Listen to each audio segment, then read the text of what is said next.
बहुत समय पहले की बात है।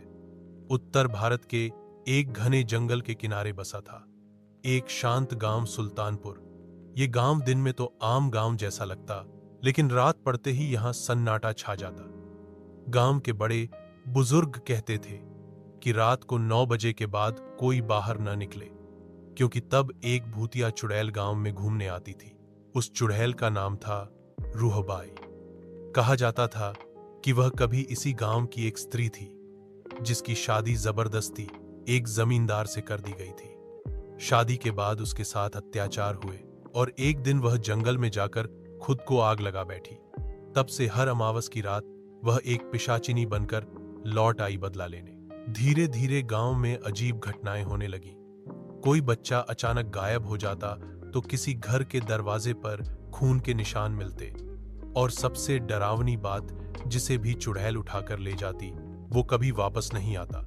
लोग कहते थे जब रात को कोई औरत की सिसकियां जंगल से आती हैं तो समझ लो रूहबाई गश्त पर है।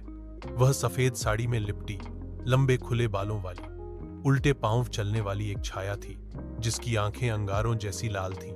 वह सबसे पहले घर के दरवाजे पर खड़ी होकर धीमे स्वर में किसी अपने खोए हुए बच्चे का नाम पुकारती, राकेश, राकेश। और जैसे ही कोई दरवाजा खोलता उसकी आत्मा खींचकर जंगल ले जाई जाती। एक रात गांव के एक साहसी युवक धीरज ने चुड़ैल की सच्चाई जानने का निर्णय लिया।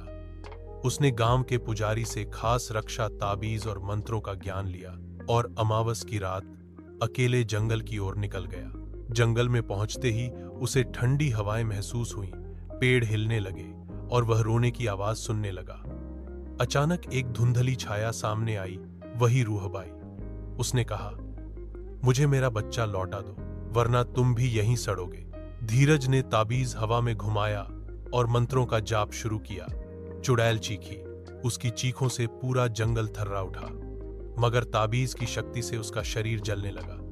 धीरज ने साहस नहीं छोड़ा और अंत में रूहबाई की आत्मा धुएं में बदलकर आसमान में विलीन हो गई। उस दिन के बाद गांव में अजीब घटनाएं बंद हो गईं। लोग अब चैन की नींद सोने लगे।